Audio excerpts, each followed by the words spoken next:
Il est bien boulot. Il a soutenu Maurice Kamto.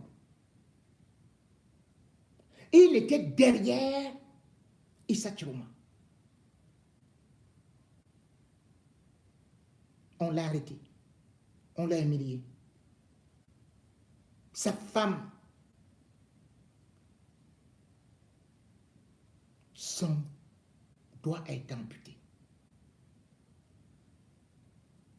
Le professeur Abaoyo, lui aussi boulot, a démontré ce que c'est que la résistance. Un intellectuel d'une probité morale que certains parfois ont voulu qualifier comme d'habitude d'infiltré. Je sais que ça fait beaucoup mal parce que, comme je le dis, nous qui sommes déjà étiquetés et cambétis au boulot, même si vous vous battez parfois pendant 30 ans, il y a des trigos ou des micros qui vont vous dire que vous êtes toujours infiltré parce qu'ils se disent que être un homme qui revendique la justice, la démocratie,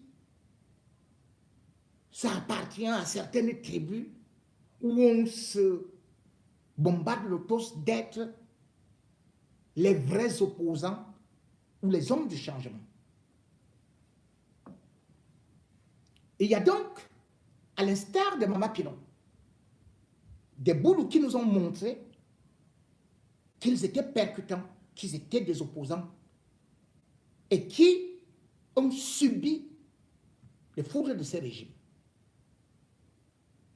Mais non pas renoncé. À côté du régime Biya, dans la famille aussi, on voit par exemple Guizot Mono, il multiplie les lèvres. Il aurait pu dire, lui qui connaissait Chantal Biya, lui qui connaît cette famille, il aurait pu dire, je reste tranquille, je vais jouer ma vie, on va me donner mes marchés, et puis... Mais disons mon nom, lui fait des directs tout le temps pour décrire. Pendant ce temps, ceux-là qui qualifient les autres d'être des mauvais opposants, qui donnent des notes, qu'est-ce qu'ils font? Ils sont derrière Issa Chiroma. Hier, ils étaient derrière Maurice Kamto, c'est-à-dire contre Maurice Kamto, pour le persécuter. Ils trouvaient que Maurice Kamto était un infiltré, qu'il avait été envoyé par Paul Biya. Et que comme il a servi ce régime-là, comme il a servi le régime Biya, non, ce n'est plus possible, on ne peut pas lui faire confiance. Ils ont multiplié des directs. On s'est dit peut-être, le problème c'était donc Maurice Kamto. Ou peut-être l'homme américain, comme ils ont dit. Et Issa Chiroma arrive, on voit encore la même chose, levé de bouclier, où on se retrouve quand même avec des gens qui pourtant paraissent intelligents au regard de leur coefficient intellectuel. Pas de live où on fustige Paul Biya. Paul Biya a volé une élection. Issa Chiroma a présenté tout au moins les procès-verbaux. Mais qu'est-ce que Paul Biya et l'ECAM et le Conseil constitutionnel ont apporté comme élément pour asseoir leur victoire, pour convaincre de leur victoire? Rien. Rien que une seule phrase. L'élection est passée, l'élection est derrière nous. Maintenant, il faut préparer les nouvelles élections. Bref, nous serons toujours dans la préparation d'autres élections. Et comme je le disais, dans ces foultitudes d'attaques, des accusations aussi sont balancées à l'emporte-pièce.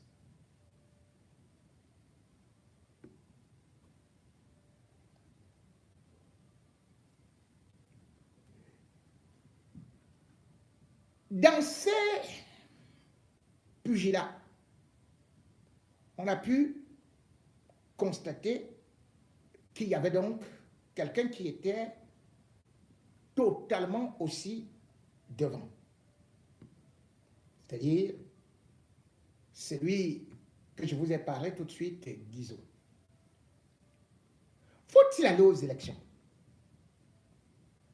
municipales ou législatives? Voilà ce qui taraude actuellement et qui divise l'opposition. Entre pro-Camto, pro-Chiroma, ça ne vole pas trop haut. Ça vole peut-être même parfois trop bas. Comme j'ai dit, ça tourne au pugilat. Mais j'ai écouté la sortie de quelqu'un que je trouve souvent très, très pertinent, qui déjà soutenait aussi à fond Maurice Kamto, et qui cette fois-ci semble être à fond derrière Issa Chiroma. On l'appelle Jean-Pierre Dupont.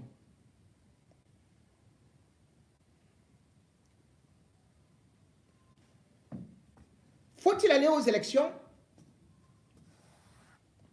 Il essaie d'argumenter.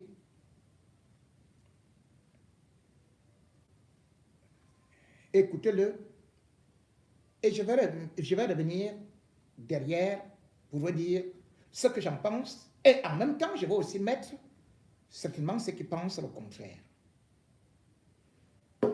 Notre propos, si Chantal Biya le matin, au Ngongo ou à Tanganyika, s'est levé et disait, nous rejoignons le peuple du changement. Nous avons fait des errements, l'erreur humaine, mais c'est persisté qui est diabolique. Mais moi, je les suivrai. Parce que le problème, c'est notre pays. Ce n'est pas une question de personne. Alors vous dites, vous allez aux élections. Vous allez aux élections organisées par qui? Monsieur Biya n'est plus le président du Cameroun depuis le 12 octobre 2027. Il a été battu.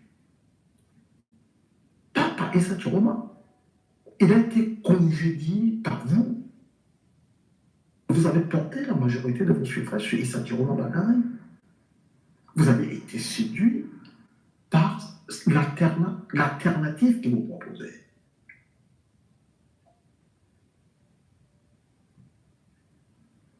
Je vous ai dit, dans notre cadre, la bienveillance. La bienveillance, c'est le contraire de la malveillance. La bienveillance, la tolérance, le patriotisme, c'est-à-dire que l'amour pour son pays, mais l'amour pour son compatriote, pour son semblable, pour son prochain. Vous ne pouvez pas dire que vous aimez le Cameroun et vous n'aimez pas les Camerounais, qui sont vos compatriotes. Vous dites on va aux élections.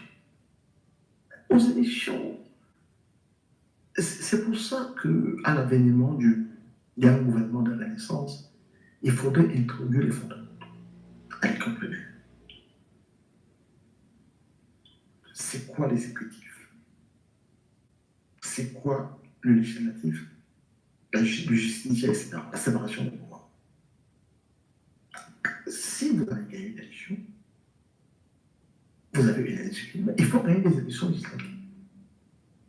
Parce que votre programme s'applique au Parlement. Donc, vous prenez, excellent, Talakagi, Amgaka, excellent.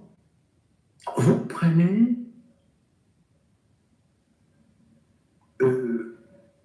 un parti politique. Il a un programme. Et d'ailleurs, nous sommes en train de dire qu'il faut que le Cameroun redevienne un système parlementaire. Parce que le Cameroun était un système parlementaire. Aïdjo, à l'indépendance, n'a pas été élu président de la République. le premier, je parle, même chez les anglophones, il n'y avait pas de président, il y avait des premiers ministres. Ils ont eu leur autonomie interne en 1954 avec un délai, mais il n'était pas président de la République. Son parti avait la majorité des suffrages et à ce titre, il a formé le gouvernement. Chez les francophones, c'était pareil. André Marimbida, certes, n'avait pas gagné l'élection parce qu'il était dévancé de 11 chefs par Idiot, mais il était Premier ministre. Et quand Aïdjo a pris sa suite, le 18 février 1958, il était Premier ministre aussi. Et c'est en fait ça que nous sommes allés à l'indépendance. Donc il faudra rétablir cela. Vous pouvez avoir un président qui inaugure les chrysanthèmes, symbolique.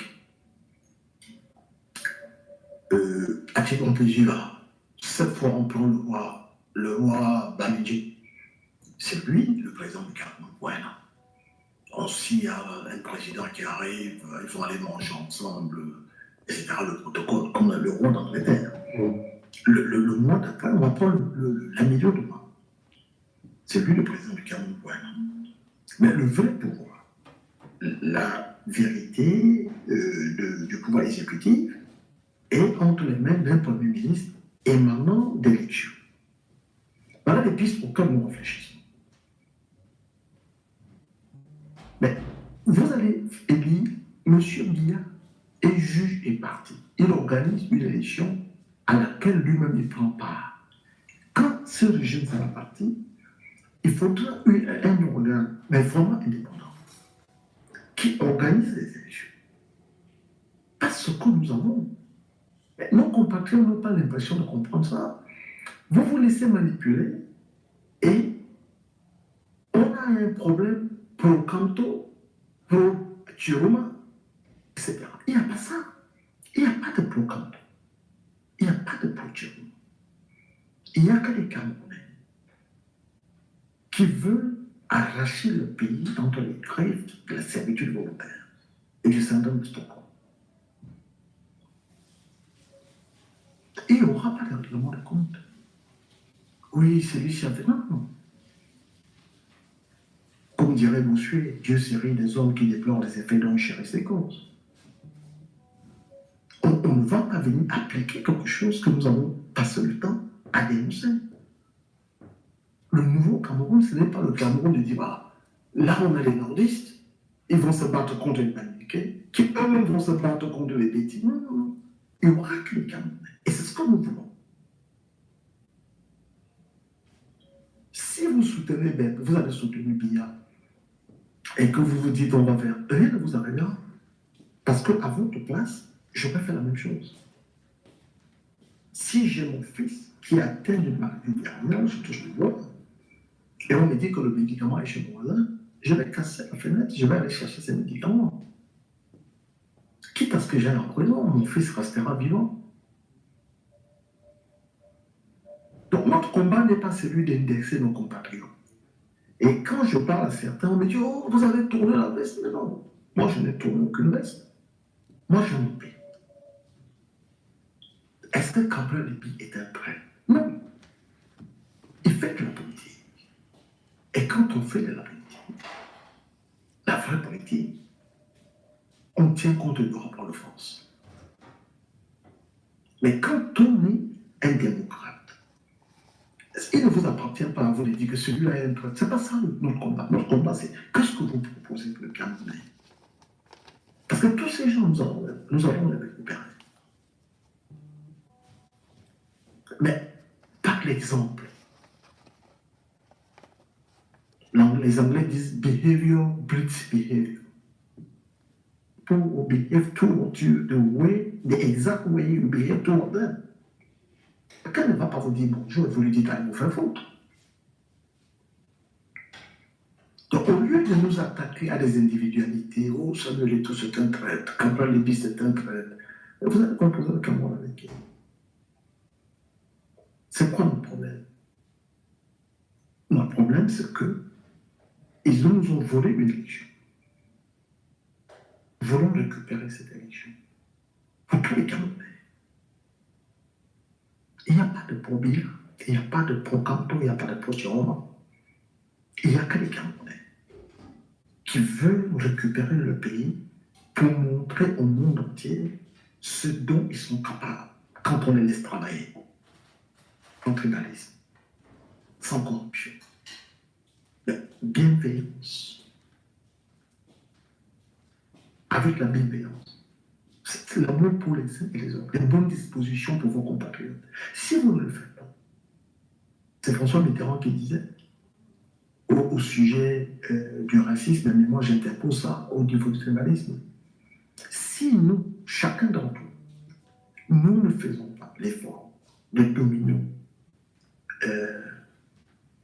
nos préjugés, parce que nous sommes les humains, mais si nous ne faisons pas l'effort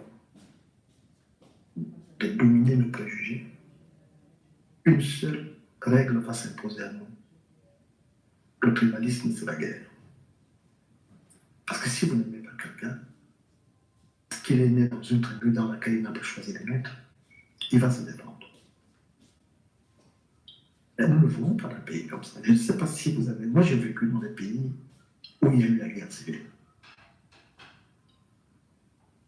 C'est pas moi.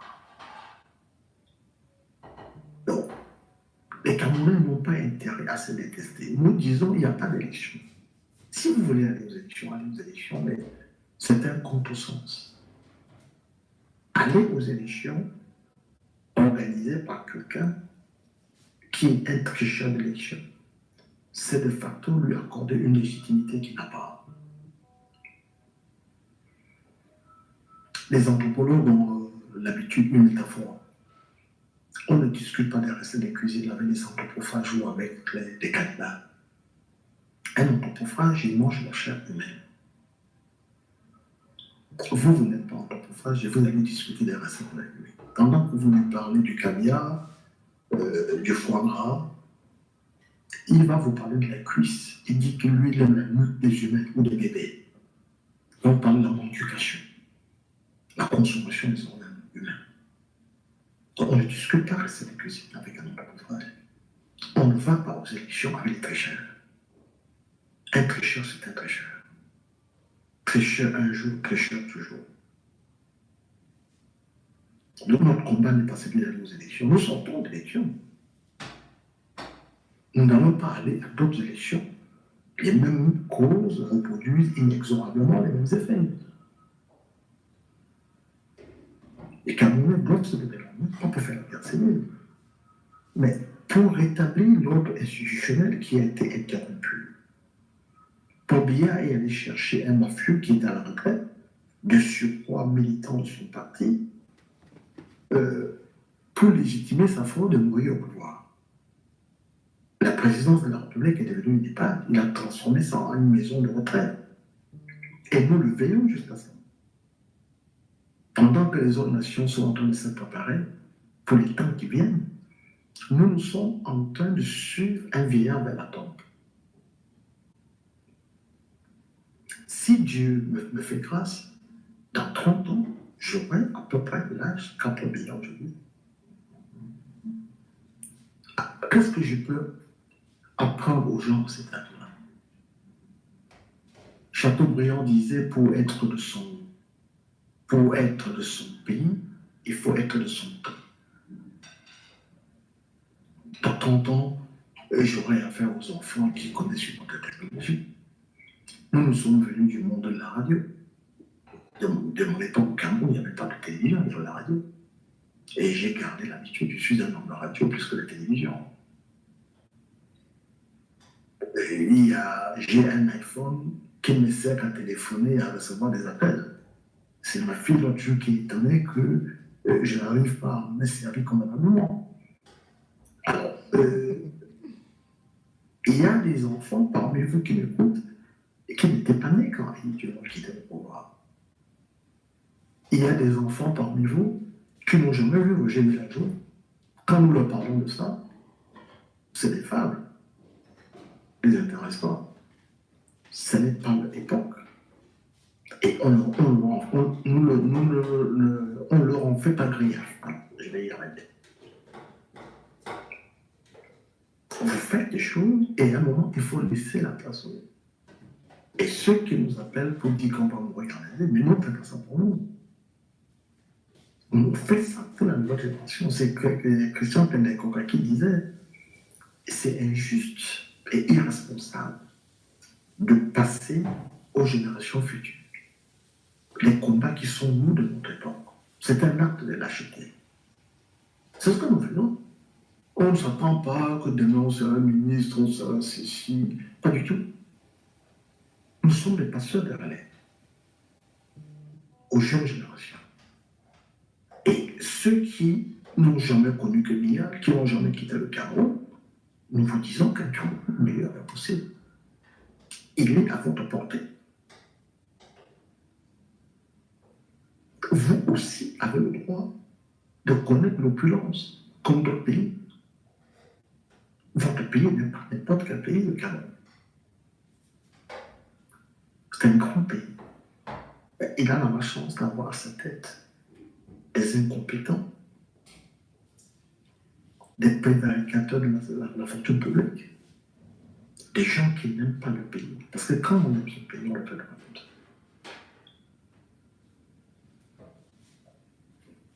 Le ministre, dans l'étymologie grecque, un ministre, c'est un serviteur. Vous allez dans les pays anglo-saxons, c'est comme ça qu'on désigne le pasteur, le ministre, ministre. Il est au service du peuple. Dans la Grèce antique, ce sont les philosophes qui faisaient de la politique, la gestion des affaires de la cité. Pourquoi c'était les philosophes? Parce qu'ils n'en voulaient pas. Ils ne voulaient pas du pouvoir. Donc il n'y avait pas intérêt. Mais vous avez des gens, regardez un pays comme le Cameroun. On paye pour passer le concours des médecins. On paye pour être douanier ou être policier. Parce qu'on va recevoir un retour sur investissement. Vous envoyez un enfant faire le stage, on va le passer à la casserole, dans son propre pays. Je parlais avec les Camerounais l'autre jour qui se plaignent du traitement qu'on réserve les Libyens aux migrants. J'ai dit, mais vous avez déjà ce traitement dans votre propre pays? Lisez Archimède, mais il parle de la mendication, la consommation des organes humains.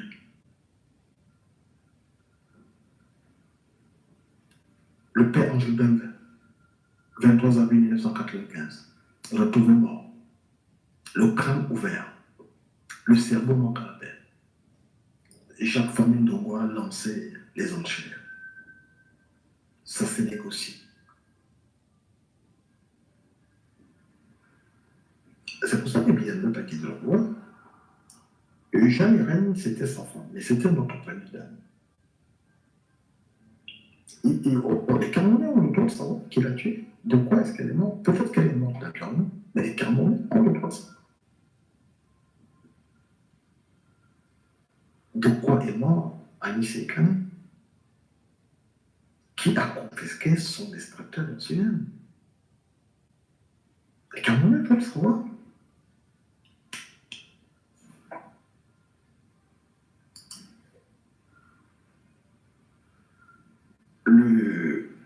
Le 17, c'était le 55e anniversaire de l'assassinat d'Ernest Wandi. Chaque année, j'ai fait un direct pour cela, mais cette année, j'étais pas sur mes bases. Voilà les gens qui ont payé pour que nous ayons le droit de vivre. Roland Félix Monnier, empoisonné à Genève, novembre 1960. Est-ce qu'on en sait cette histoire dans nos écoles? Qu'est-ce qu'un Camerounais a foutu de savoir que Clovis, le roi païen des Français, a été baptisé à Reims et qu'il a été consacré? Qu'est-ce que ça apporte à un Camerounais de savoir que c'est Charlemagne qui a inventé l'école? Mais il ne s'est pas voulu montrer le cliché de Moumi ou de Lumumba, il ne sait pas qui c'est. Le développement d'un pays commence par l'école, avec la transmission du relais aux plus jeunes. Mais au lieu de distiller la haine parmi vos compatriotes, il faudra recoudre le pays. Le pays est divisé. Regardez les échanges dans les réseaux sociaux.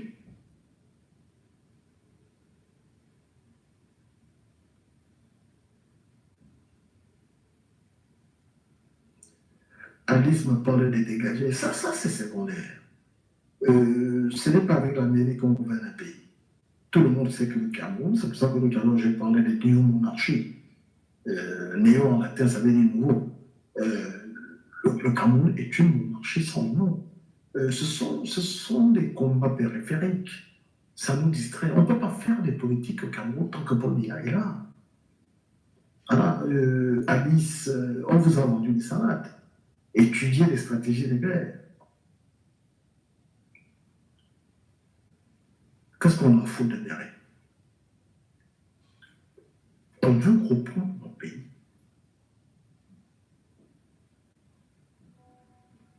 Pour faire des choses normalement. Donc, il n'y a pas d'élection subir. On ne fait pas de politique tant que Paul Biya est là. Notre projet, c'est qu'il s'en aille. Et ça clique. C'est pas qu'on nous met, non. Quand les choses se passent, on a les jeunes. Vous avez vu les jeunes mères. Et il faudrait des femmes. Dans le Cameroun nouveau, il faudrait que les femmes s'impliquent. Votre rôle n'est pas comme ça. Vous avez vu cette femme qui a tenu tête au sous-préfet pendant l'événement. Nous lui avons écrit. Il faudra qu'elle fasse de la politique. Parce qu'elle a posé un acte de résistance. On aura besoin des femmes comme ça. Ce sont les femmes qui tiennent les maisons, qui tiennent. On ne fait pas la politique tant que Paul Biya est là. Les gens vont bien sûr dire que, mais pourquoi vous êtes allé aux élections alors que Biya était là? Mais sauf que, on pourra aussi dire que, oui, on est allé aux élections, on était déjà allé aux élections avant, on était allé aux élections en 92, on était allé en 97, on était allé en 2004, on était allé en 2011, on était allé en 2018, on est allé en 2025, on ira même encore en 2032, on ira même encore en 2037, on ira même, enfin, 39, puisque Paul Biya est immortel. Le problème, c'est que, bien évidemment, selon Jean-Pierre Dupont, Issa Chiroma a gagné l'élection. Et aujourd'hui, la question qui se pose et qui peut diviser, bien évidemment, c'est que d'aucuns trouvent que il joue le rôle du RDPC, qu'il a abandonné le combat, qu'il a fui. Ce qui est extraordinaire dans cette histoire, c'est que ceux qui disent ça, que Issa Chiroma a fui le combat, c'est eux qui sont installés ici et qui vous donnent donc les tactiques de combat. Ils vous disent qu'il faut que les Camerounais sortent comme ça, il faut qu'on fasse ceci, il faut qu'on fasse cela. Vous ne voyez pas que Issa Chiroma a été envoyé par Paul Biya. Mais Issa Chiroma a fui le combat pour s'installer en Afrique. Hein? Et toi, tu es grand combattant. Tu es installé en France. Aïe! Mais c'est toi qui es courageux. Hein? Tu dis que Issa Chiroma a trahi les autres, il fallait qu'il reste là-bas. Mais toi-même, tu dis que si je suis là-bas, on va me manger jusqu'au soya, on va me faire comme Martinez Zogo. Mais tu dis, Issa Chiroma, va quand même, va. Tu sais que c'est bon pour les autres. Ah! Maurice Kamto était là-bas. Hein? Dans la prison, les grands combattants ne sont pas partis. L'eau libérée.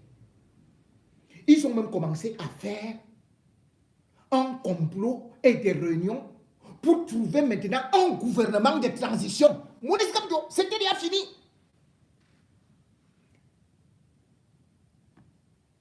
Maintenant, qu'est-ce que moi j'entends? Exactement les mêmes choses que j'entendais avec Maurice Kamto. C'est-à-dire que même mes proches me disaient, Mes amis me disaient, est-ce que tu ne sais pas que Kamto, il a été envoyé par Paul Biya pour venir distraire. Il a travaillé avec Paul Biya. Donc on ne peut pas être... Et d'ailleurs, Cabral, il dit, comme tu étais en train de dire tout de suite, c'est les arguments qu'il a utilisés. C'est ça qu'il a utilisé. C'est ça que Joshua aussi a utilisé. C'est-à-dire que c'est comme ça qu'ils ont voulu disqualifier Maurice Kamto. Maintenant, donc, on me dit que Issa Chiroma est un complice de Paul Biya. Ils ont voulu jouer au théâtre.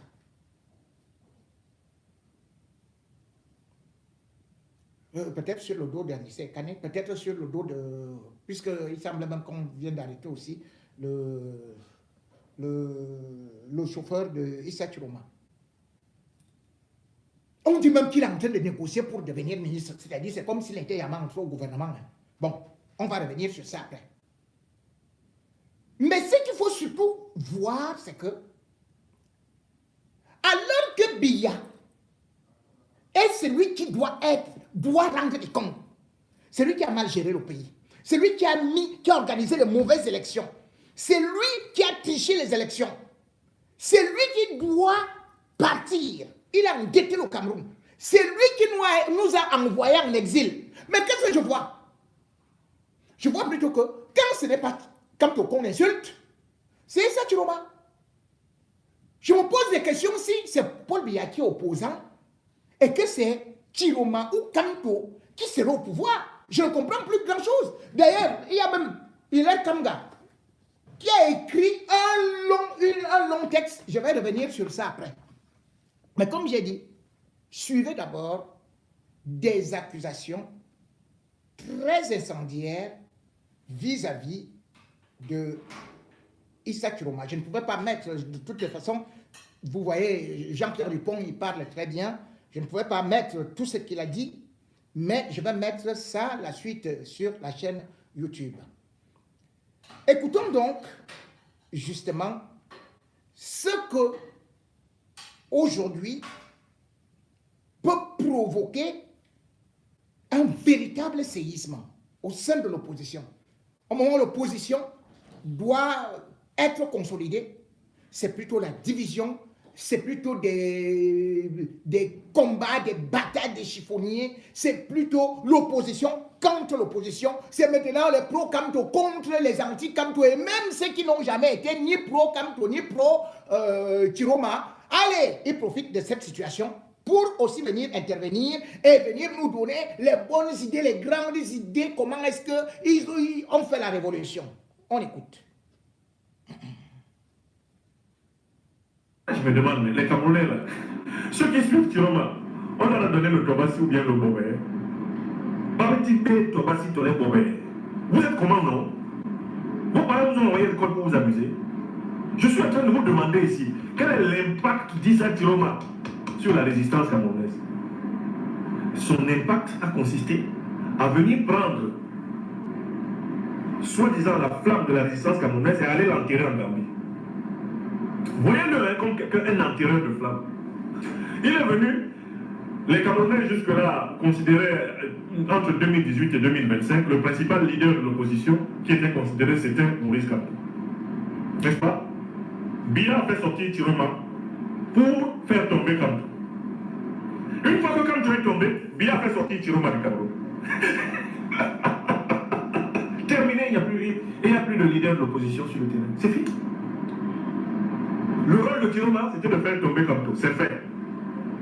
Et si Chiroma restait sur le terrain, il était obligé de s'opposer à Biya. Biya l'a sorti. Au lieu d'envoyer dans un pays où il peut parler et critiquer le Cameroun, on l'envoie en Gambie. Et les Camerounais sont là. Le leader de la résistance, il va rentrer. Il allait en Gambie faire quoi? Lui, c'est le monstre de la monstruitude Wilfried Ekanga. Et pour la première fois, je le fais passer ici sur cette page. Écoutons cette monstre vidéo et le roi monstre va vous dire ensuite. Le jeu du RDPC, mais le jour où il fallait manifester, l'histoire retiendra qu'il leur a dit de rester à la maison. Comment tu veux arracher le pouvoir à quelqu'un? Et le jour où il est couronné, où il prend la couronne, toi tu dis aux gens, ne sortez pas. C'est illogique, c'est inexplicable. La seule explication là, c'est que, en fait, tu aimerais que la prestation de serment se passe dans le plus grand des calmes. Et c'est tout ce que nous avions dit aux Camerounais. On leur avait dit que pour la révolution, même Maurice Kamto doit se mettre à l'écart. Ce que je dis, c'est sur un texte. Allez voir, j'ai écrit sur ma page un texte le 9 août, donc 4 jours après le 5 août, où je dis la révolution populaire ne s'encombre pas de leader, il n'y aura pas de messie, de sauveur, il n'y a pas d'ayatollah au-dessus. C'est le peuple qui mène la révolution populaire. Maintenant, une fois que le peuple a renversé ses dictateurs, il instaure une transition et à partir de la transition, avec des élections qui interviennent dans les mois qui suivent, les dirigeants politiques ont le temps de présenter un projet de société aux populations et la population vote le meilleur projet de société. Cette mesure, cette proposition pour moi était d'autant plus rationnelle qu'elle permettait toujours à Chiroma Bakary d'être candidat. Donc c'est pas comme si ma proposition l'excluait. Mais les Camerounais, justement, ont été entraînés dans un couloir que je ne comprends pas. Et c'est pour ça que je réitère encore aujourd'hui, il faut amener nos concitoyens à aimer l'histoire. L'histoire nous permet de constater que rien n'est nouveau sous le soleil. Toutes les situations qui arrivent aujourd'hui sont déjà arrivées. Il est donc facile de regarder là où ça a fonctionné et d'appliquer simplement la même chose. Mais le Cameroun est un pays particulier, où on a décidé d'appliquer la seule chose qui ne fonctionne pas. Et la preuve, ça n'a pas fonctionné. Ça ne fonctionnera d'autant plus que ça ne fonctionnera pas, d'autant plus que jusqu'à aujourd'hui, vous voyez encore des gens amoureux de l'homme absent, Bakary, et qui nous explique qu'il incarne le changement. On dirait une lobotomie, on dirait qu'on est passé dans un laboratoire et qu'on a injecté quelque chose. Au Cameroun, ils ont perdu toute lucidité. Je ne sais pas ce que M. Bakary a injecté dans l'esprit de certains, mais je me demande si s'ils ont encore le souvenir du Bakary que nous connaissons, ou si on leur a implanté, je ne sais pas, ils ont avalé un sérum d'amnésie qui fait qu'ils ont tout oublié. Bakary est un menteur né, il ne fait que ça. Et il vous mentira encore aussi longtemps que vous y croirez. Le dernier mensonge, c'était il y a 2 jours. Il vous a promis le miracle. Maintenant, attendez le miracle. Les chrétiens attendent le leur depuis 2000 ans. Ils sont toujours patients. Je suppose que vous pouvez y attendre 2000 ans vous aussi, mais en tout cas, le miracle, je vous préviens, il risque de se faire attendre justement. Qu'est-ce que vous en pensez? Est-ce qu'il n'y a pas une certaine cohérence? Est-ce qu'il n'y a pas une certaine logique? Lorsqu'il parle du comment est-ce que les Camerounais ont pu permettre que le 5, on invalide la candidature de l'immensime professeur Maurice Kamto. Comment est-ce que les Camerounais ont pu permettre que cela arrive? Est-ce que les élections n'étaient pas pliées dès cet instant? J'avais d'ailleurs fait une communication à ce sujet. Ensuite, lors de la prestation de serment, comment les Camerounais ont permis une fois de plus encore que cela arrive. Lorsqu'il parle d'histoire, est-ce que les Camerounais sont suffisamment informés pour lire la grille de l'histoire, connaître ce qui marche et ce qui ne marche pas, et reproduire ce qui a marché chez les autres? Est-ce que les Camerounais sont suffisamment... Est-ce que les Camerounais sont prêts? Est-ce que les Camerounais ne se sont pas fait enfariner? Est-ce que les Camerounais ne méritent pas de se faire enfariner? Est-ce que le changement dont nous voulons tous est sur le point d'arriver? Ou est-ce que ce n'est qu'une vue d'esprit? Qu'est-ce que vous en pensez? Roi monstre devant Dieu, devant les hommes. Dites-moi ce que vous en pensez et on va renchérir dessus ensuite. Monstre vidéo sur vous d'abord. Bon, ici je vais un peu rafraîchir la mémoire. Ce qui a marché. Bon, peut-être Issa Chiroma, selon ce que j'entends, devait rester au Cameroun. Ça a peut-être marché avec les autres opposants. Maurice Kamto est resté au Cameroun, non?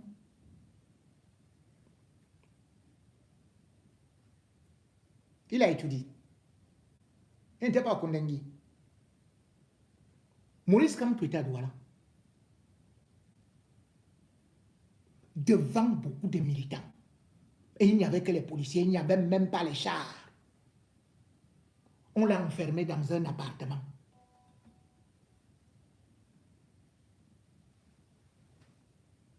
Pourquoi est-ce que vous n'avez pas montré ce qui marche? Il faut nous dire que ça a marché. Vous avez libéré Maurice Kamto qui, même à l'hôtel, après, il a été expulsé de Douala. Je veux qu'on soit honnête. Hein? Parce que Maurice Kamto, lui, n'a pas fui. Mais est-ce qu'il a étudié? Maurice Kamto nous avait dit que les gens, les survivants vont rester arrangés en 2025 si Paul Biya, lui aussi, il fait ce qu'il fait là. Paul Biya a fait. Mais nous sommes en 2026. Qu'est-ce que vous avez donc fait? Maurice Kamto au Cameroun, hein? Il est au Cameroun. Est-ce que ça a marché? Anissé Kane est au Cameroun, hein? Ça a marché? Ou peut-être il va se réveiller quand il va ressusciter. Là, il est dans la glace. C'est là où ça va marcher? Bon. Oumniobe était au Cameroun. Il a libéré le Cameroun là-bas. Je veux savoir, Frundi était au Cameroun. La démocratie arrive avec Frundi. Est-ce que ça avait marché? Enfin, la deuxième vague de la démocratie. Mais il n'avait pas fui pour venir à l'étranger ou à Paris. Mais dites-nous ce qui a marché donc au Cameroun, quel opposant, parce que maintenant c'est que Bakary nous a trompés, il fallait qu'il reste là-bas. C'était pour finir comme qui? Comme Jacob Tchabani qui est en prison? Comme peut-être Kamto qui a échappé à la mort là-bas, à l'empoisonnement? Comme... bon, moi je ne sais pas. Hein. Je ne sais pas. Bon, on me dit que c'est Biya maintenant qui a porté l'autre pour aller mettre à l'étranger. Donc c'est quand tu es à l'étranger que tu ne fais plus rien. Mais qu'est-ce que nous faisons alors ici? Taisons-nous. Puisque nous tous, vous et moi, nous sommes à l'étranger. Vous dites que Bakary a été transporté pour qu'il ne soit plus dangereux. Et vous vous dites que vous combattez Biya étant avec moi ici. Pardon, taisons-nous. Laissons. Mes chers compatriotes, bonjour.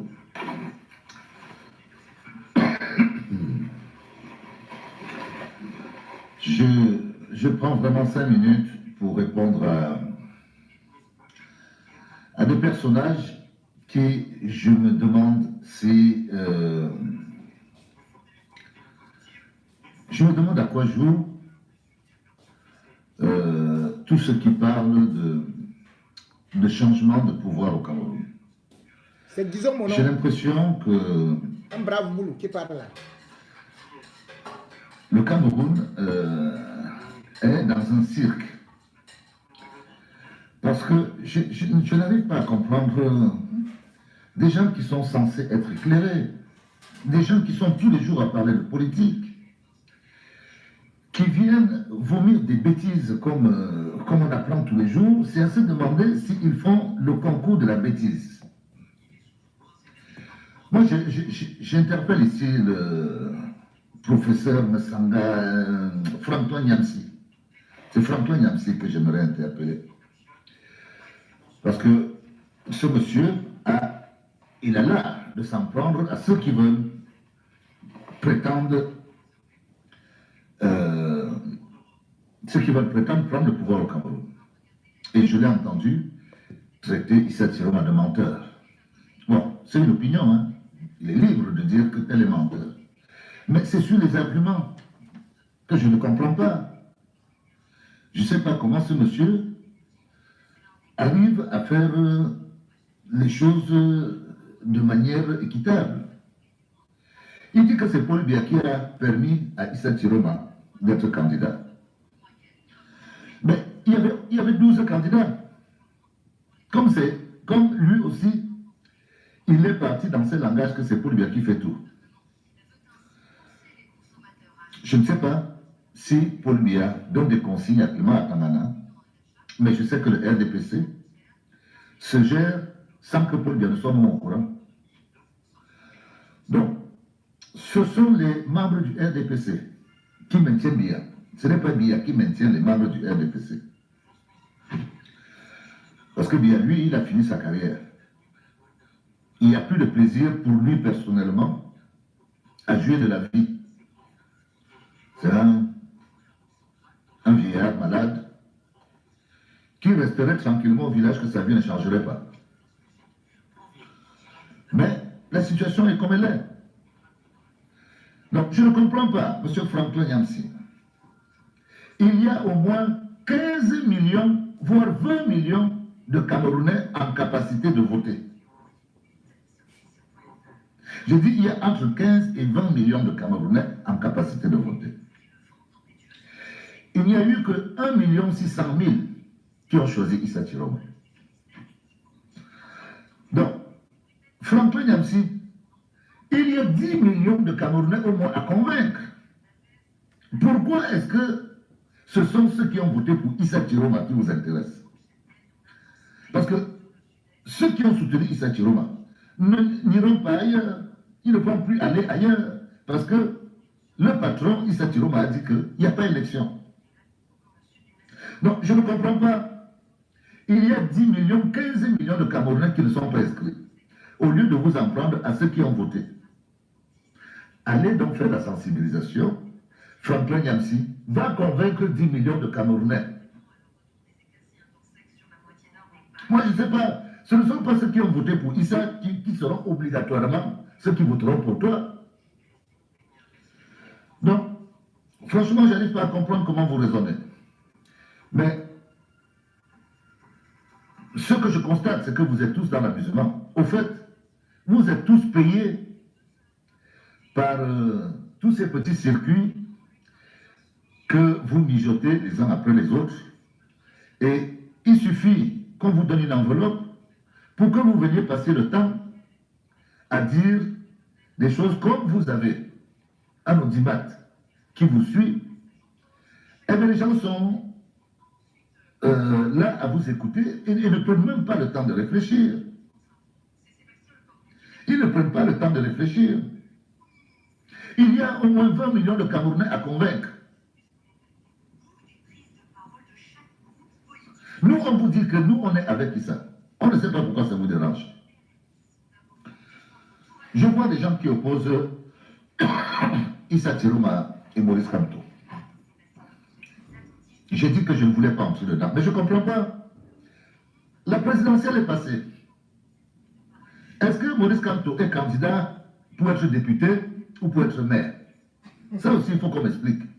Pour qu'il y ait autant d'acharnement, autant de passion sur un candidat à la présidentielle qui a été éliminé et qui, logiquement, devrait attendre la présidence de 2032.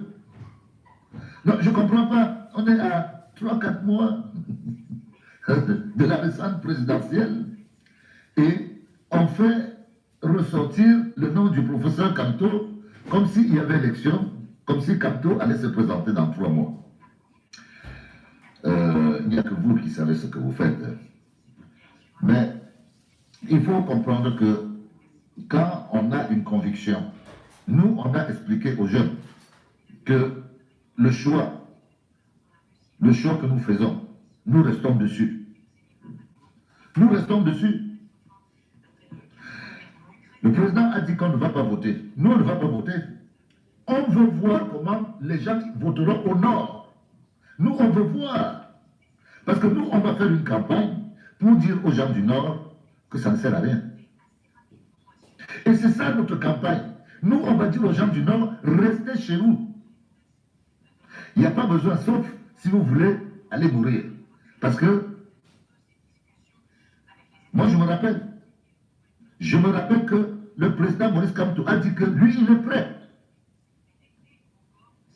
Il a dit devant tout le monde qu'il était prêt à se sacrifier pour le peuple. Mais lui, Wilfried Ekanga dit que non.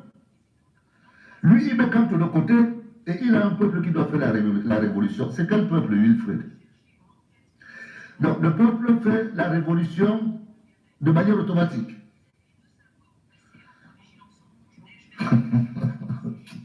Sans encadrement, rien. Et bien sûr, il va te dire, oui, ça se passe comme ça, la base. Mais, Wilfried, j'espère que tu sais que ceux qui font grève en Europe ont des compensations. J'espère que tu le sais, que les syndicats qui s'occupent des grèves ici, ce sont des syndicats où on cotise, où on a de l'argent. Nos gens, vous leur demandez, nous leur demandons de sortir comme ça. Et on espère juste que ce soit le nombre. Et que c'est par ce nombre que nous allons arriver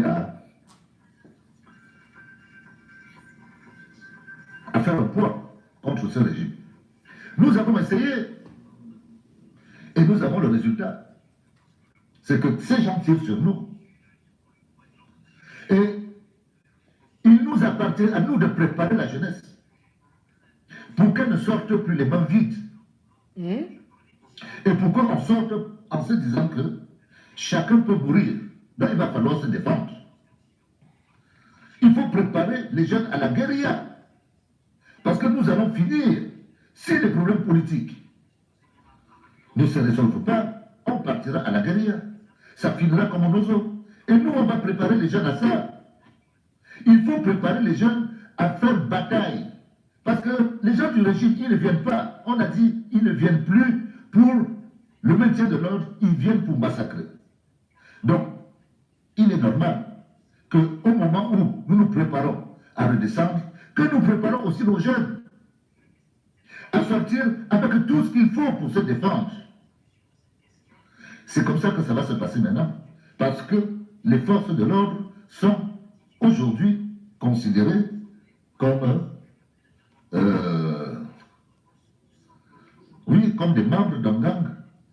Ce sont des membres des gangs qui sont au pouvoir. Oui, c'est ça. C'est un gang mafieux qui recrute en ayant fait une alliance avec des étrangers. Israël est assis en Afrique centrale. Israël est assis en Afrique centrale. Tout ce qui se passe, la guerre israélienne, c'est en Afrique centrale maintenant que la guerre israélienne se finance dans les matières premières de chez nous. Et Ramos, il est là pour ça. Donc, tout ce qui se passe, notre régime est là pour remplir les caisses des colons. Et nous, vraiment, à un moment donné, on va en avoir marre. Et nous, on va dire aux jeunes, c'est votre pays, c'est notre pays à tous. Il va falloir même qu'on cotise, qu'on trouve moyen d'acheter du matériel pour offrir à nos jeunes pour qu'on sorte. Il faut que les gens savent que quand on va sortir maintenant, ce n'est pas pour aller faire une simple grève. C'est pour aller à la bataille. Et nous allons nous préparer à ça. Donc, ceux qui veulent aller faire, qui veulent s'amuser, qui continuent à s'amuser, l'affaire du Cameroun ne nous amuse pas, nous autres. Et il va falloir réfléchir. Il va falloir réfléchir à se battre. C'est de ça qu'il s'agit. Bonne journée.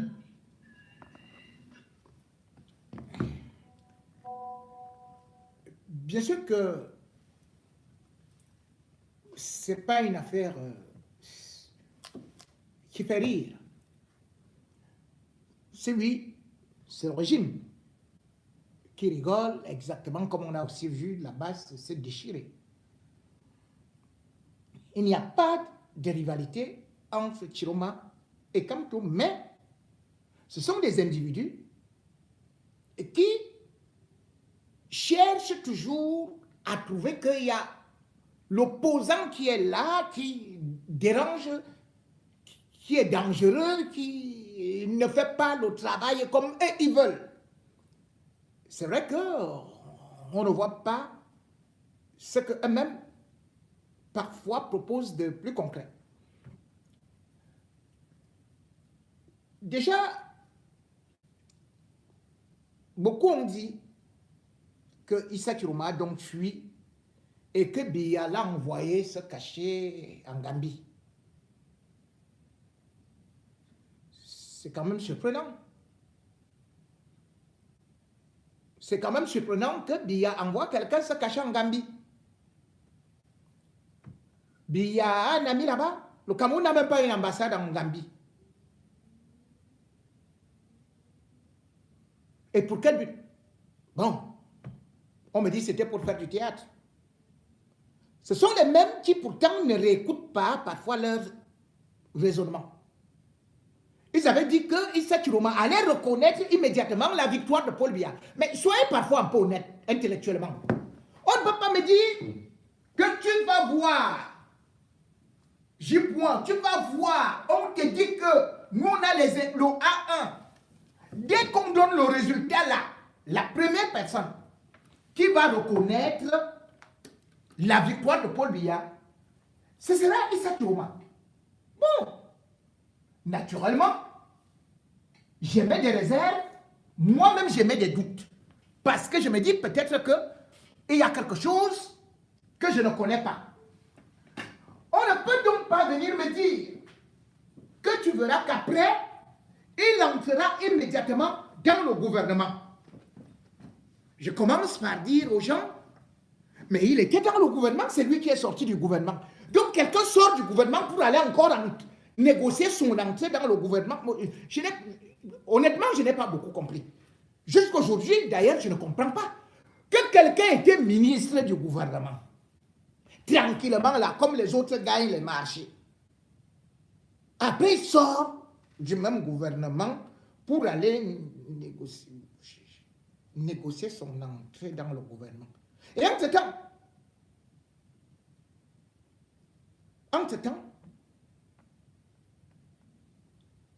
ses camarades ont été arrêtés. Sa famille a été arrêtée. La famille de Issa Chiroma est en prison. Donc tout ça, c'est le jeu. Hein? Nous sommes dans le jeu. Hey, maman. Son photographe est en prison. Il pleure là-bas. Tout ça là, vous savez, nous sommes dans le jeu. Hein? Et comme le jeu devait être très intéressant, Biya donc dit, continuons le jeu. Faisons maintenant les villes mortes pour que les gens cassent. Les gens se mettent à casser. Atangandji entre aussi dans le même jeu et dit que oh, c'est ceci et cela. Et dans le jeu là, le cinéma là, ça veut dire que tout ce que vous avez vu là, ça c'était Titanic, hein, parce que moi-même je pleurais pendant Titanic, je croyais que les gens mouraient. Donc je vous dis que personne n'est mort, il y a eu 0 mort. Ah ben, c'est ce qu'ils nous disent, c'est le jeu. Donc toutes les manifestations là, comme Biya et Chiroma jouaient, ils ont donc prévu qu'il y aura 60 morts et après le Cameroun ira bien. Mais pour l'instant, le Cameroun ne va pas bien. Ça fait quand même depuis octobre que vous-même vous m'avez dit qu'au plus tard, dès qu'on prononce les résultats là, Issa Chiroma est dans le gouvernement, Issa Chiroma a reconnu la victoire de Biya. Nous sommes en 2026. Dites-moi, quel est le jeu là? C'est quelle qualité? Expliquez-moi, le jeu là va finir quand? Comme vous êtes des prophètes. Oh, on vous avait dit après, bon, la DGRE a porté Issa Chiroma pour aller le mettre là-bas. Sauf que ce que vous ne savez pas, beaucoup ne le savent pas, c'est que on a déjà même arrêté certains agents de la DGRE, soupçonnant qu'ils ont bénéficié ou qu'ils ont contribué à donner quelques informations. Mais Chiroma était quand même dans le gouvernement. Donc, comme j'ai dit moi-même, pour fuir du Cameroun, et vous tous, vous avez bénéficié peut-être de l'appui d'un oncle, de l'appui d'un ami, qui parfois même était du gouvernement, ou était agent du gouvernement. Parce que dans nos familles, nous avons des gens du gouvernement. Et il n'y a personne qui va dire que personne de ma famille n'est du RDPC. Personne ne peut le dire. Bon, continuons donc. Paul Biya lui dit maintenant, allons sur les villes mortes.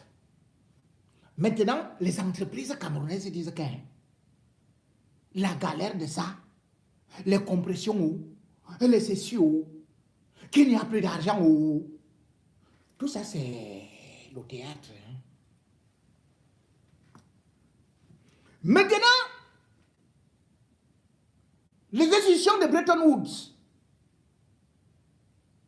disent que nous on ne donne plus de l'argent à Paul Biya. Donc tout ça, vous savez ça, vous voyez c'est le théâtre, vous voyez non? Je vous ai dit, les gens qui sont en prison là, les 1500 là, on dit qu'il y a 2000, on me disait qu'il y a 2700 personnes qui ont été arrêtées, qui sont à New Bell, 900 à Gomba, à Douala, il y a une nouvelle prison là-bas, je ne sais plus comment ça s'appelle. Et les autres répartis dans les prisons du Cameroun. Mesdames et messieurs, je vous dis, c'est des acteurs de théâtre. Selon nos grands connaisseurs, selon nos grands leaders, selon nos philosophes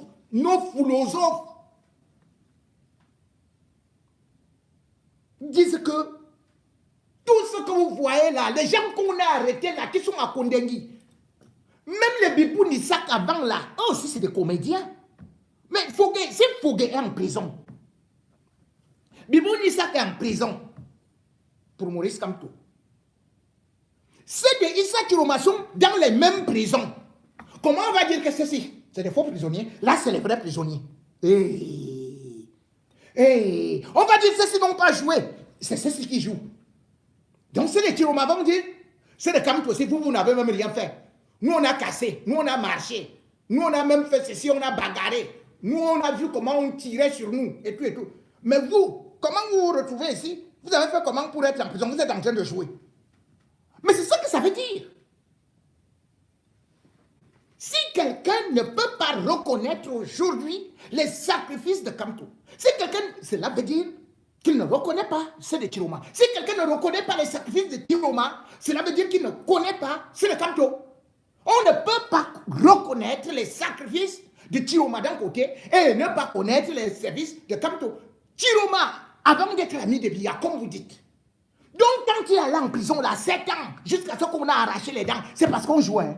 Il jouait avec Biya, n'est-ce pas? C'était ses frères, son frère, non? C'était son ami.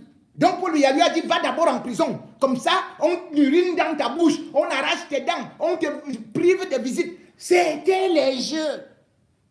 Le RDPC va aussi dire la même chose. Ou bien c'est des Chiroma, ils vont dire que quand on a pris que 10 mois, hein, pour nous c'était 10. Et c'était plus chaud. Pour être opposant au Cameroun, comme Kamto ou comme Chiroma, les gars, il faut avoir les couilles. Parce que même vos enfants, votre épouse, votre famille, vos amis vont vous décourager. Ils vont vous dire que, ah non, tu vas faire quoi pour les autres là? Laisse-les. Occupons-nous de nos enfants. Faisons aussi notre petite vie et tout. Qu'est-ce que Kamto avait à faire ce sacrifice? Non. Qu'est-ce qu'il gagnait? Qu'est-ce que Chiroma avait à faire ces sacrifices? Après, maintenant, vous dites qu'ils sont en train de faire du théâtre. Qu'ils sont envoyés par Paul Biya. Donc, toi, tu dis que Paul Biya a envoyé Chiroma, mais il n'a pas envoyé Kamto.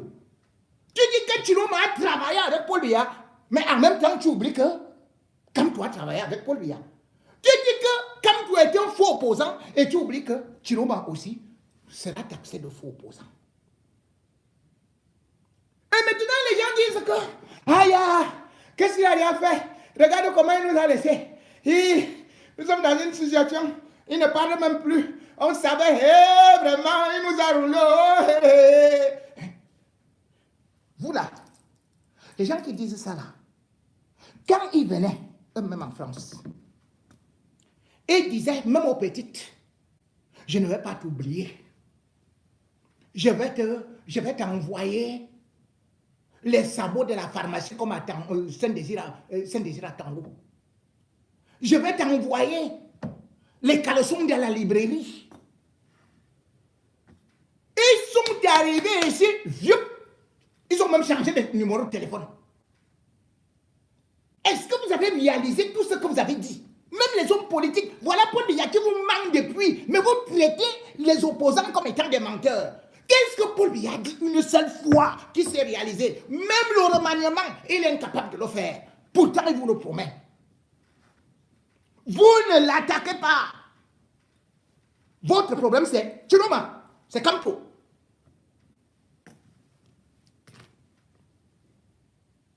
Et dans tout ça, on parle même d'élections qu'on ne sait pas si ça aura lieu. Si Kamto vous a dit qu'il est candidat. Mais, Guizou a dit quelque chose de pertinent. Quand tu étais dans la liste en 2013, ça c'était le début pour être député. Mais comment vous voulez?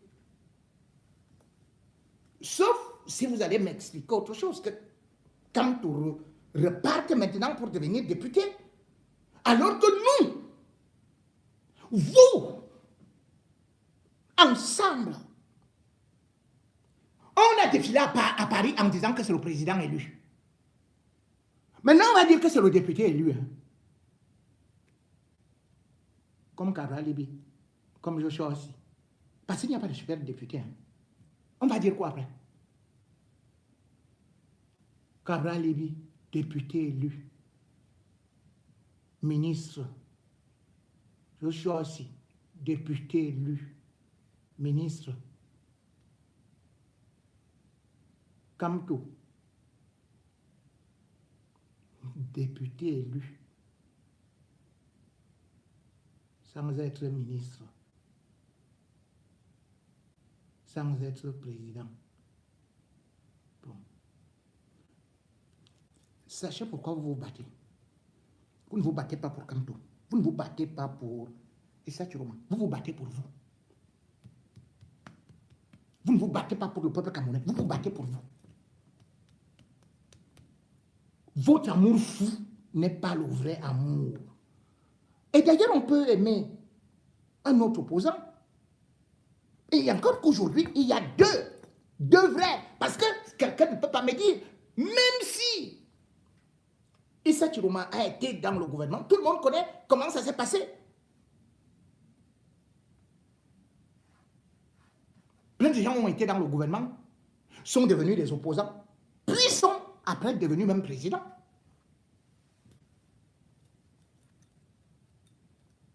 Quand on dit maintenant qu'il ne peut pas parler, c'est tout à fait logique. Il a désigné une porte-parole. Et d'ailleurs, c'est ça que je vois d'ailleurs ici, Maître Alice comme qui écrit « La clarté face au système et la stature d'État.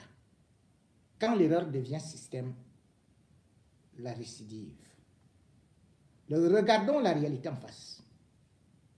Un crime politique peut encore être nié au premier acte, dissimulé derrière des procédures, mais il se révèle pleinement dans la récidive.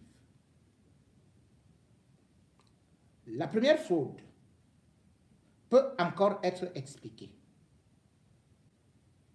La répétition, elle ôte toute ambiguïté. Elle transforme l'accident en système. À partir de là, le devoir n'est plus de croire, mais de voir. Et quand on voit clairement, on agit autrement. Le silence n'est pas une faiblesse. Certains interprètent notre retenue comme une hésitation. Ils se trompent. Le silence n'est pas une absence. C'est une ligne morale.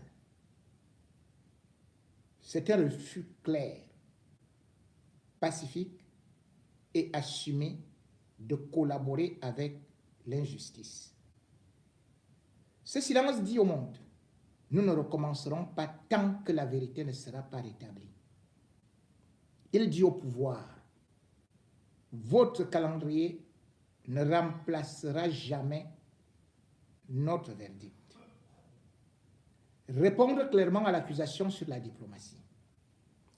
Certains ont voulu transformer la retenue en accusation, rappelant qu'Issa Chiroma, après son évasion, a exprimé sa gratitude envers le président gambien Adama Barrow sans tenir de déclarations incendiaires. Ils disent prudence égale renoncement. Ils se trompent. La reconnaissance n'est pas une capitulation. La diplomatie n'est pas une abdication. Un homme en exil est un hôte. Et un hôte digne respecte la maison que lui offre refuge. Refuser de transformer un pays ami en théâtre de conflit n'est pas trahir sa cause. C'est faire preuve de responsabilité et de stature d'État. Signé Alice Kam. Bien évidemment. Cette conclusion nous amène à voir certaines choses.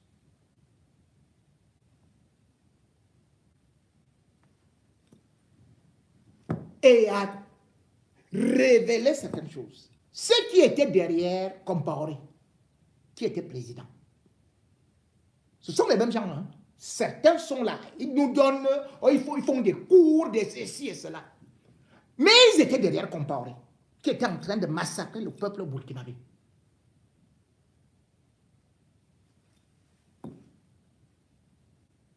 Ils disaient que Thomas Sankara était un assassin.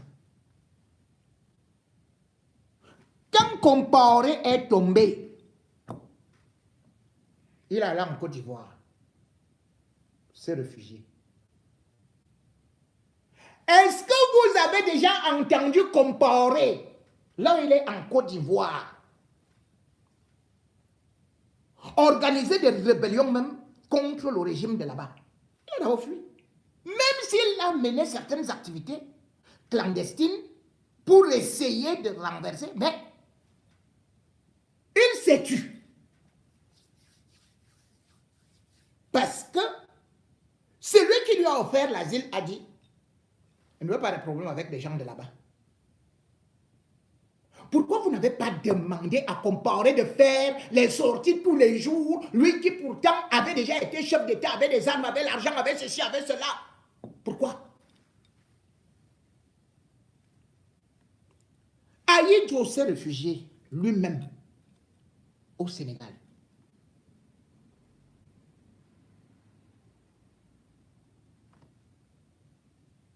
Il a fait combien de déclarations là-bas? Passons.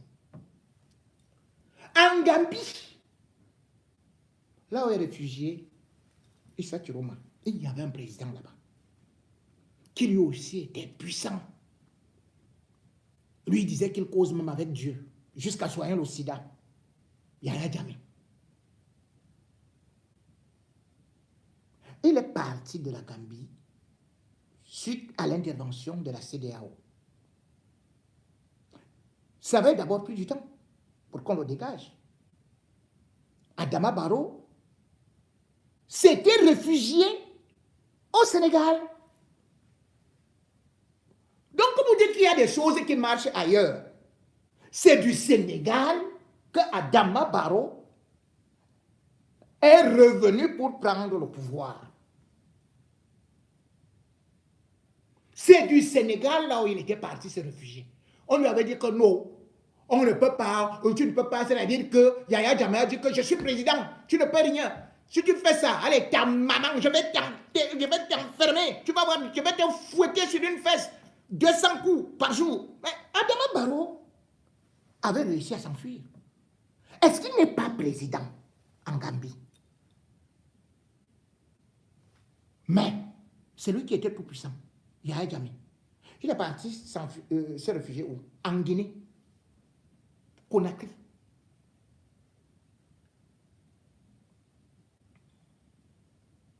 Est-ce qu'il avait fait une déclaration en Guinée-Conakry pendant son exil là-bas? Rien. Et même celui qui était président en Guinée-Conakry, depuis qu'il a été renversé, Alpha Condé, qui était parti chercher Yaya Jammeh. Vous voyez, tous les jours, il fait des sorties. Là où il est... Vous le voyez? Bon.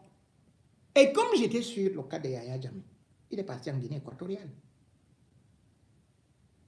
Et il n'a fait qu'une seule déclaration depuis des années. Dernièrement, il a dit que maintenant, il veut rentrer chez lui. pour récupérer son parti. Voilà tout ce qu'il a dit depuis qu'il est parti en Guinée équatoriale. Voilà Guillaume Soro.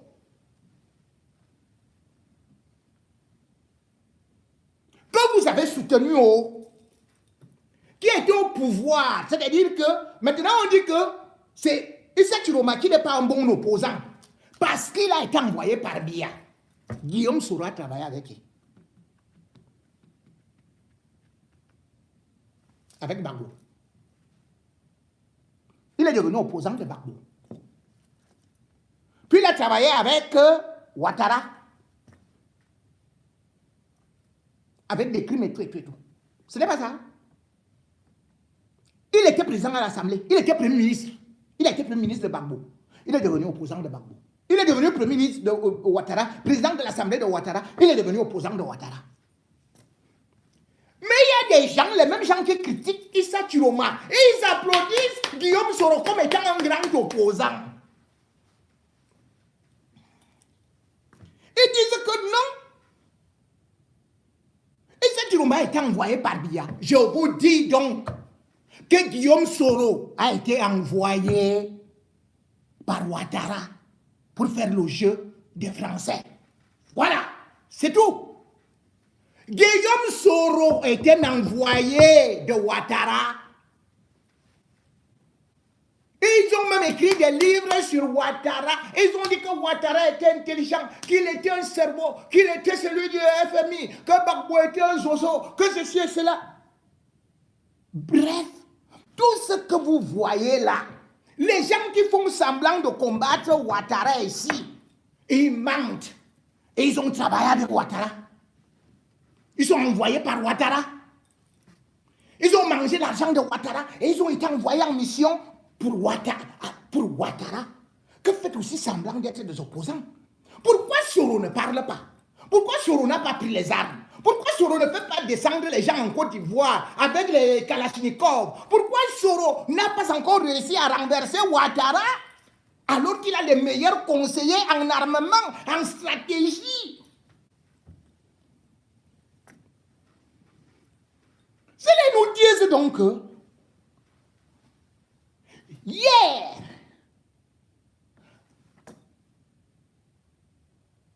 c'est-à-dire qu'il n'y a même pas 6 mois que Issa Chiroma a commencé sa résistance. Ils disent que non, Issa Chiroma a bien trahi les gens parce qu'il est sorti du pays. Soro est parti où? Soro est où? Il est en Côte d'Ivoire. Pourquoi Soro n'est pas à Abidjan? Dites-moi pourquoi Soro n'est pas à Abidjan. Il a trahi les Ivoiriens. Plusieurs sont morts comme ça. Soro a trahi les Ivoiriens. Et tous ceux qui ont trahi, et tous ceux qui ont travaillé pour Soro sont des traîtres. Ils ont été envoyés par Ouattara. Soro est calme comme ça là. Les autres, ils ont perdu de leur vie. Ils sont morts. Soro, lui, il porte les vestes croisées. Même les commandants et tout qui étaient avec lui, tous sont morts. Soro est à l'étranger. Que Soro rentre d'abord en Côte d'Ivoire. Et comme ça, donc, puisque lui, il a déjà fait beaucoup de temps ici. Quand Soro va rentrer, nous aussi, on va porter. On ira porter. On ira porter Issa Chiroma à Banjul pour le ramener à Yaoundé. Vous êtes là. Il faut les directs avec Soro derrière. Hein? Mais ils disent que c'est Ouattara, Chiroma. On le dit. Quand on voit dans la logique philosophique, c'est quelqu'un qui a été fabriqué par le régime Biya. Qui a fabriqué Soro?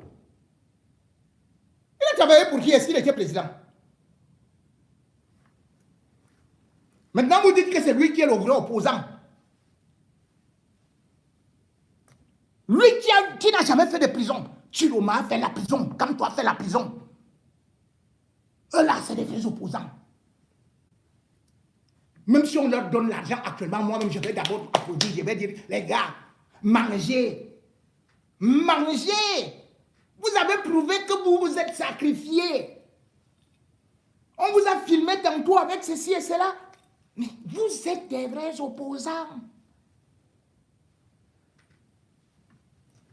Ce n'est pas les gens qui vous disent là que, oh, on va vous expliquer. Biya porté, Chiroma, il est envoyé en Gambie. Je vous le dis.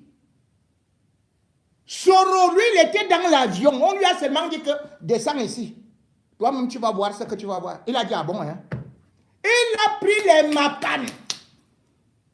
Jusqu'aujourd'hui. Chef combattant, hein? Avec toute sa clique, ils ont fui.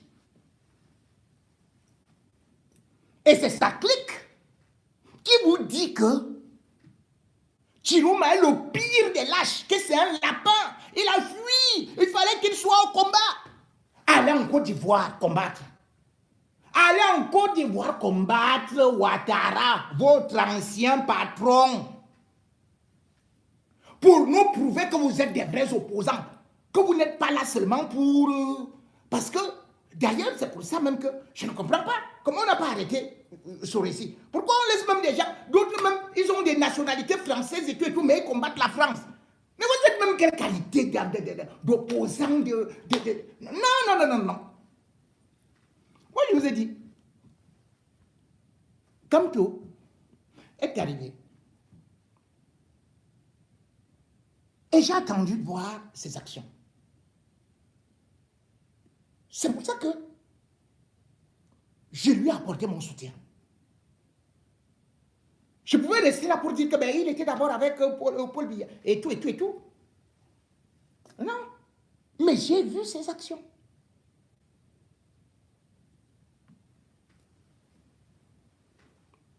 Et maintenant, qu'est-ce qu'on voit? Ces confrontations-là. D'ailleurs, j'ai lu un texte ici qui, bon,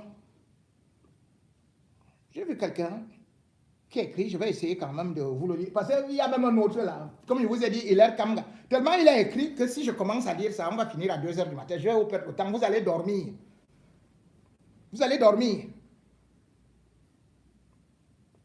Et j'ai beaucoup apprécié parce que Mamadou Mota a fait une réponse digne de ce nom. La politique, c'est très facile. Ceux qui ne sont pas sur le terrain, et ceux qui n'ont pas souffert, ceux qui n'ont jamais fait la prison, ou même qui n'ont jamais fait un jour de cellule. Par exemple, vous voyez les gens là, ils disent qu'ils sont dans la résistance.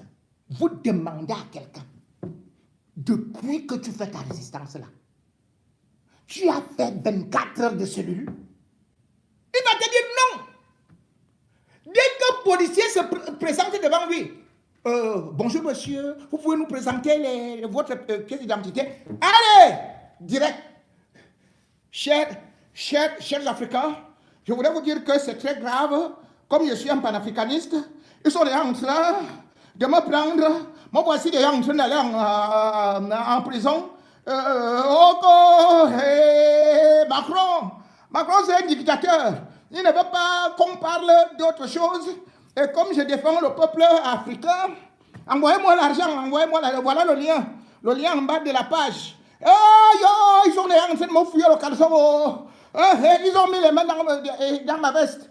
Je suis en train de souffrir. J'ai froid. Bon, c'est fini. Ils voulaient m'humilier. Je suis sorti. Vous voyez, je suis brave. Ils m'ont libéré. Parce que j'ai appelé mes avocats sont venus. Et après, le policier a commencé à trembler. Même Macron a demandé pardon et tout.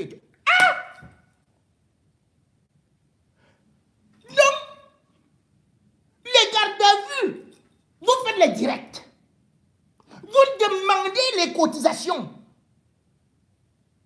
Les PayPal. Vous demandez qu'on vous paye les avocats et tout.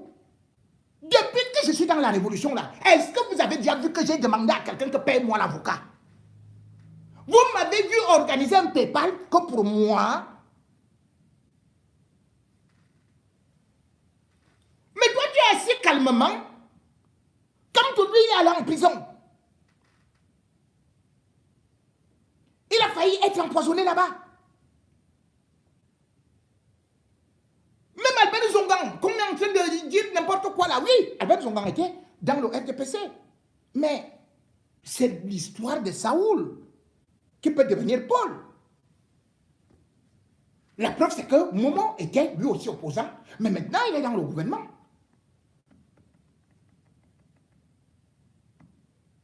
Mais quant à vouloir démontrer que les gens qui ont déjà souffert dans la peau, ils sont plutôt en train de s'amuser, d'être envoyés par Paul Biya. Mais les vôtres, vous les trouvez très beaux. Vous dites qu'ils sont intelligents, que les Africains doivent s'inspirer d'eux. C'est-à-dire qu'un opposant, il est dans l'avion. On lui dit tout simplement, c'est-à-dire on lui fait le Congo ça que... on a entendu que si ton avion l'a atterri, il dit, il est malais. Pour la première fois, on disait que l'avion ne fait pas marche arrière. On a appris que l'avion de Soro avait fait marche arrière. Marche arrière. Un exploit pas possible. Et c'est Chiroma que vous insultez, qu'elle est lâche. Soro, chef de guerre, est où? Hein? Pourquoi l'autre, lui-même, il avait fui? Hein? Avec vous? Comparé n'a pas fui. Il était déjà au capitaine ou au général ou quoi. N'est-ce pas qu'il a fui? Non, il a abandonné et tout. Filmez-vous en cellule. Ou bien invitez-nous. Quelqu'un part même provisoirement. Il dit, je m'en vais dormir un jour en cellule. Je vais vous tirer le chapeau.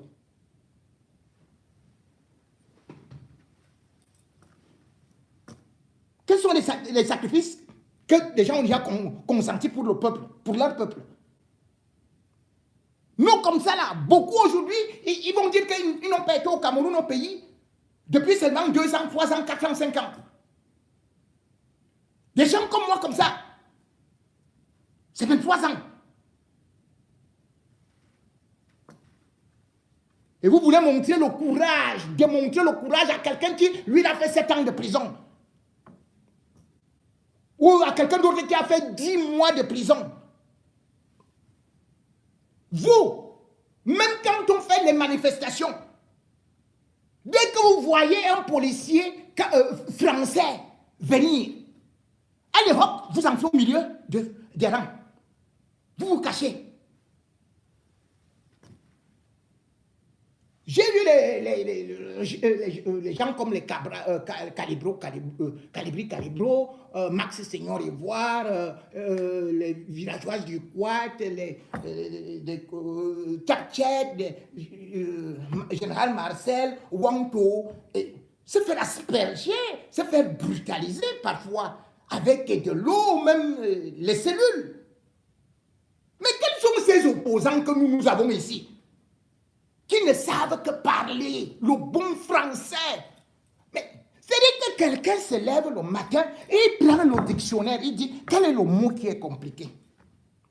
Après, il prend un livre qui a été écrit par un Européen en 1740. Il prend encore une citation de 1200. Il vient donc, il mémorise ça, il dit, il s'assoit. Vous savez que comme Hegel, et nous avons bien évidemment la démonstration de Marx, dans le scénario camerounais, nous pouvons partir du précepte que, comme le disait,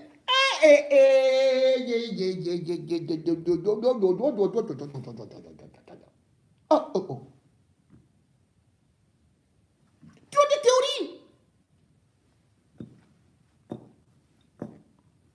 Trop de théories.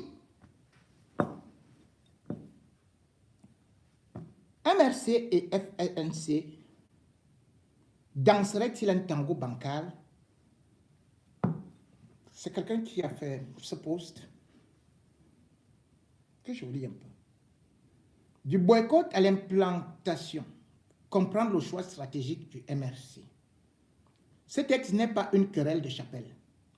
Il remet de l'ordre dans les faits et la logique parce que le débat actuel mélange trois choses différentes. Un vote de protestation, une alliance politique et une stratégie électorale. En 2018, Issa Chiroma attaquait Maurice Kamto pour avoir contesté la présidentielle.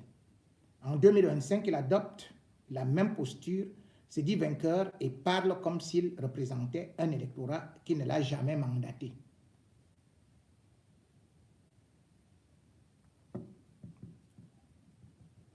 L'introduction, bien évidemment, comme je le dis, ça sort un peu du contexte. En 2018, Issa n'est pas opposant. C'est comme Kamto était dans le gouvernement, il n'avait jamais attaqué Paul Biya.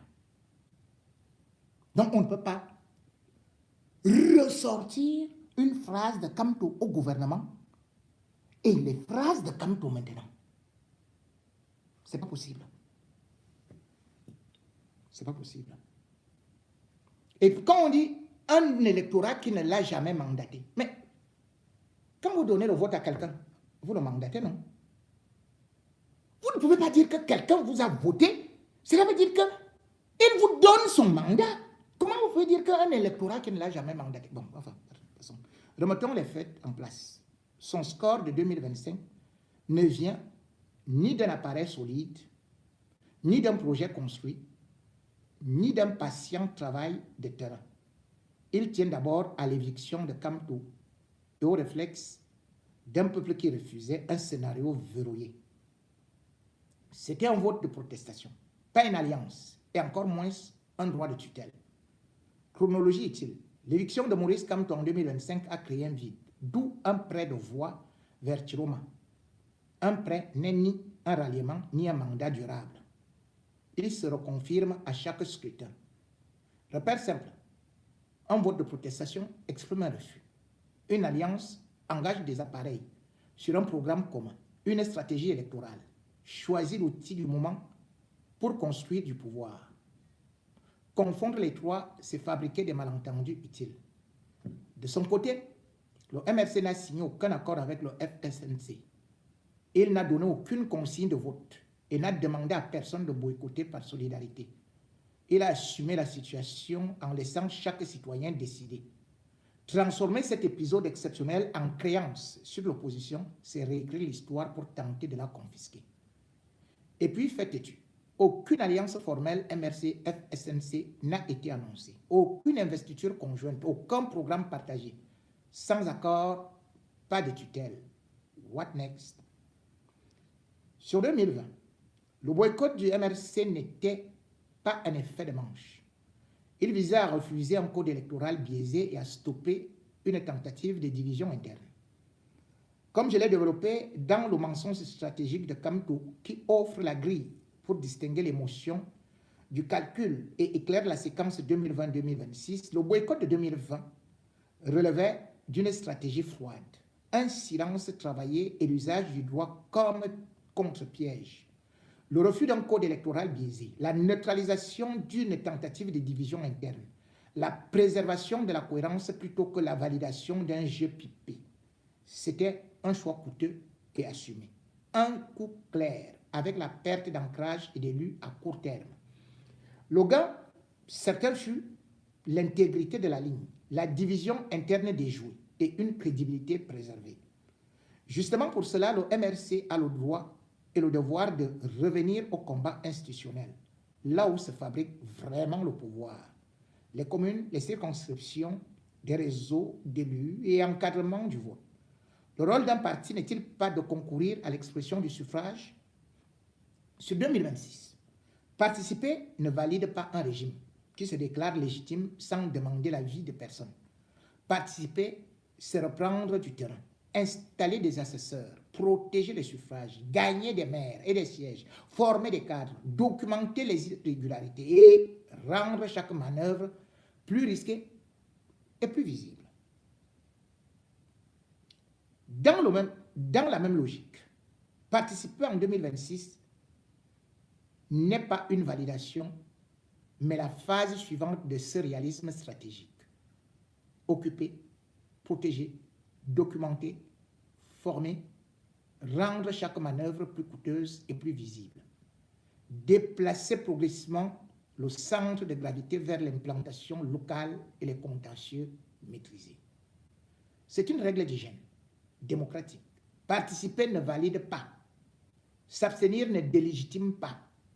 Ce qui délégitime, c'est l'impuissance organisée. Le boycott peut avoir du sens à un moment donné, mais en faire une doctrine, c'est laisser des victoires faciles à ceux qu'on prétend combattre. Disons les choses simplement. Le FSNC, d'Issa Chiroma, a bien participé aux municipales et législatives de 2020, quand il était allié du pouvoir. À ce moment-là, les urnes n'ont posé aucun problème. On ne découvre pas un principe quand il cesse de nous servir. S'il était acceptable de participer en 2020 avec le pouvoir, il n'est pas immoral que le MRC participe en 2026 contre lui. C'est un double standard. La vraie raison est simple. Si le MRC se présente, il remet de la concurrence dans l'opposition, casse le petit avantage médiatique acquis en 2025 et oblige chacun à gagner sa place par le travail de terrain, pas par des déclarations. Un prêt de voix n'est pas un bail politique. Un vote de colère n'accorde pas un droit de commandement et on ne demande pas à ceux qui organisent, forment, protègent les suffrages et tiennent le terrain de s'immobiliser pour préserver des postures. Petit rappel démocratique. Personne ne parle au nom des électeurs sans mandat. Les voix se gagnent, se regagnent, puis se confirment. Elles ne se possèdent pas. Jamais. La question est simple. Construire une force qui dure ou garder le micro ouvert? La colère mobilise, l'organisation transforme. La vraie question n'est plus qui crie le plus fort, mais qui organise le mieux. C'est là que se décide l'alternance. Qu'on le retienne une bonne fois pour toutes. Issa Chiroma n'a aucune légitimité, ni politique, ni idéologique, pour dicter la conduite au MRC ou lui interdire de participer aux élections locales de 2026. Quel mandat? Quelle alliance? Quel projet lui donnerait ce droit? Aucun. Un prêt de voix ne fonde ni droit de commandement, ni tutelle. Ce n'est pas une légitimité. Le MRC choisit l'organisation. Qu'on le travaille, qu'on le laisse travailler. En attendant, libre à d'autres de promettre des miracles qui guérissent, tout, sauf des institutions. Gaston Ntouba et Sommet, libre penseur, esprit curieux, réveillant et plume affranchie. J'éclaire, questionne et dérange. Belle plume. Je n'ajoute plus quelque chose.